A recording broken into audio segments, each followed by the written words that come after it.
হিমু, আপনার চিঠি পড়ছিলাম। আপনি সবশেষে লিখেছেন, চাকুরি প্রাপ্তির জন্য রক্ত পরীক্ষা করানো বাধ্যতামূলক, বিদেশে যাওয়ার ক্ষেত্রে রক্ত পরীক্ষা বাধ্যতামূলক, বিয়ের মতো গুরুত্বপূর্ণ ব্যাপারে বিয়ের আগে পাত্রপাত্রীর রক্ত পরীক্ষা করানো বাধ্যতামূলক করা উচিত নয় কি?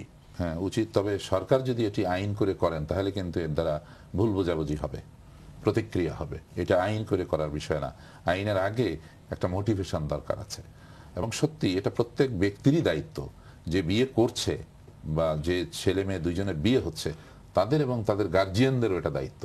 যদি এটা না করা হয়, আল্লাহ না করুন কারো ভিতরে যদি কেউ যদি ইনফেক্টেড হন, HIV ইনফেক্টেড, সেই লোকের সঙ্গে যদি বিয়ে হয়ে যায় একটা মেয়ের, অথবা এরকম মেয়ে যদি ইনফেক্টেড হয় তার সঙ্গে একটা ছেলের যদি বিয়ে হয়ে যায়, তাহলে এর দুইজনের একজন মানে অনিবার্য মৃত্যুর শিকার হয়ে গেল, আর একজন মেলামেশা করলেই বাস দুইজনই আক্রান্ত হয়ে যাবে।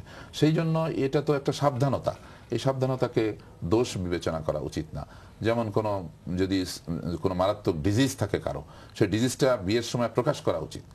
তো এই জন্য রক্ত পরীক্ষা না করলে, যেহেতু একটা ডিজিজ আছে তাকে জানাই যায় না, অথচ সে মারাত্মক, সেই জন্য সব মানুষেরই রক্ত পরীক্ষার দিকে যাওয়া উচিত।